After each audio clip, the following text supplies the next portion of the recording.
Project number 11। आजची date. आज आपण कडधान्यांपासून पायनॅपल म्हणजे अननस तयार करायचा आहे।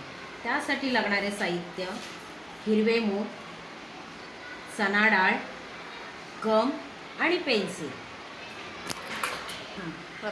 प्रथम आपण पेन्सिलच्या सहाय्याने पायनॅपल म्हणजे अननस काढून घ्यायचा आहे। अशा प्रकारे पेन्सिलच्या सहाय्याने पायनॅपल म्हणजे अननस काढून झालेला आहे। त्यानंतर गमच्या सहाय्याने कडधान्य चिकटवण्यास सुरुवात करायची आहे।